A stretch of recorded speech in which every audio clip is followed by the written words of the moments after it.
Okay, so we begin our next lesson today. We're going to add our first rear hand technique, the rear cross or the rear straight. Now, as far as this goes, today we're going to try and kind of jam-pack this lesson. So, if he's holding this glove up for me, what I'm going to do is from here, from my on-guard position, I'm going to draw a straight line from here down across. And this hand's going to be up on the telephone protecting my ear. One thing is you want your shoulders to replace themselves here. Bang. So if I were to turn my body, like if I were to replace my feet, it would look like a lead straight here. Okay? That's the idea. Now I generally punch with my fist horizontal on this. Whatever's comfortable to you, but I notice most people that punch vertical, they put their weight back, and it just doesn't have the same power. So I recommend experimenting with turning it horizontal. So here, when I'm punching, there's no wind up, no loading from here. It's just bang. This one's covering this side of my face. Now, this is going to pull right back to where I was. So some common mistakes I see is one, this elbow has a tendency to go out, where it's like that. You don't want that. You want down the barrel of a gun. Okay, imagine that there's this small barrel right here. Your fist has to travel down that barrel. It can't go like that. So I'm here, bang. The second common mistake I see is this hand drops. And it's a habit that it's really easy to develop, especially in like shadow boxing. You have to pay attention to it because it's easy to just kind of do your combination, finish with the cross, and just kind of bam. And yeah, I feel like I just nailed that guy. Make sure that when you're doing this, bang, right back. Bang, right back. Okay? So, right back. Now, there's generally no step with this because this punch is not something you generally lead with.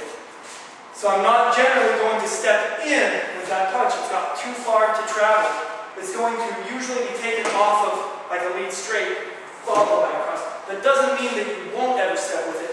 If I throw a punch and the guy then I hit him and he stumbles back a hair inch, I may have to, really step with that if I want to hit him with it, right? I see the opportunity, bang. Another thing is, after say a lead straight, when I lead straight, my feet tend to line up. They tend to not be so on the tracks that I mentioned. They tend to line up to give me extra support from that back leg.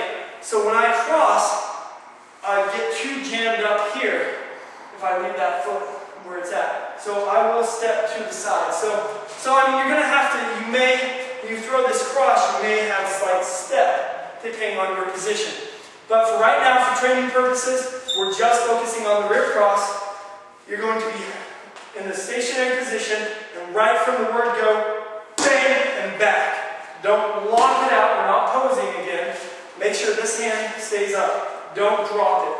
Okay? There's a tendency to get so focused and nailing that as hard as you can that it's easy to then allow this hand to just kind of drop. So I'm here. I'm going to hit and back. And back. Hit and back.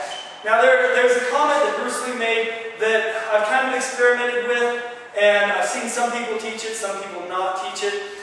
Play around with it if you want, but he talks about this kind of like a whiplash effect that your cross as your body pivots right at the end of the blow, you're going to add a backwards twist to it. So that rather than finishing the technique here and then pulling back, you add a counter swivel at the very end to whip that hand, give that last little bit of whip.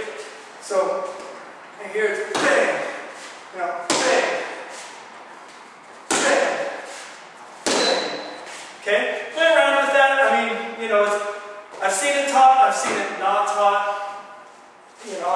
I do what feels comfortable with me, right? So, if I'm here, bang, I'm here, bang, right down the barrel of the gun. So now let's put it in combination.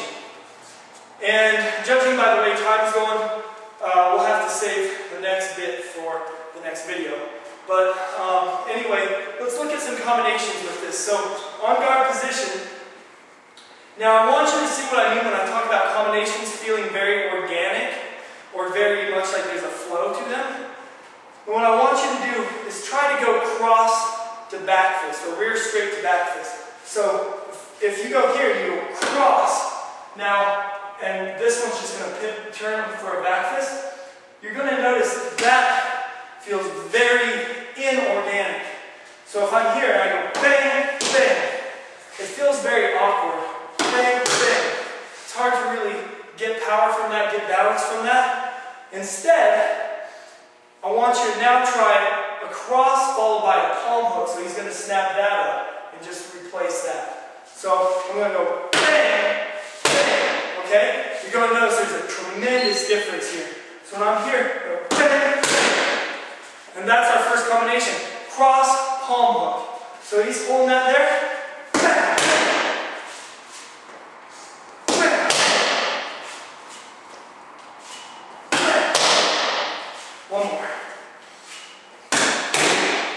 So that's our first combination. Cross to palm hook. Okay? So now, let's take one where we put that punch at the end of a strike. And I want you to experiment. Again, you know, you can do palm hook to cross. And in fact, let's go ahead and do that. Okay, so we're going to go, and he can actually hold both gloves up this time. Here, I'm going to go palm hook, cross. You're going to feel that load up. Your hips are going to be loaded up, so you're going to go palm hook, cross. And you may see what I mean about having to kind of step a little to the side as you unload that cross. So I'm here, palm hook, cross.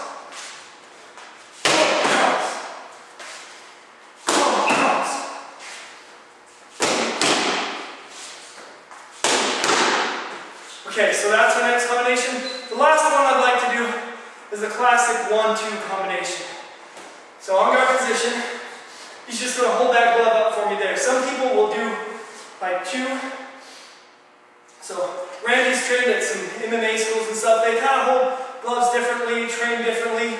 So in some ways, I have to kind of adjust what we're doing, but he's definitely not he definitely knows what he's doing as well. So anyway, and I believe this is probably how he trained a 1-2, I'm guessing. Where you go 1, 2. I don't prefer that because, again, the guy's head's not that big. But, you know, I mean, I'm not saying that it's not effective. Maybe I don't understand why they do it. But I prefer to keep it on the same glove here. So I go 1, 2. Okay? And again, these are not 2 1s. It's not, keep the beat like music. It's not 1 and 2 and, right? It's 1 and 2.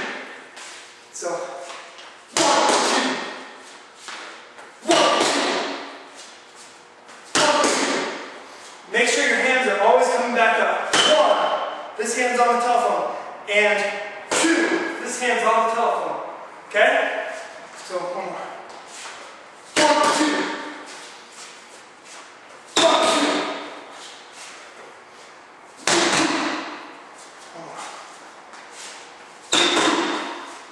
Okay, so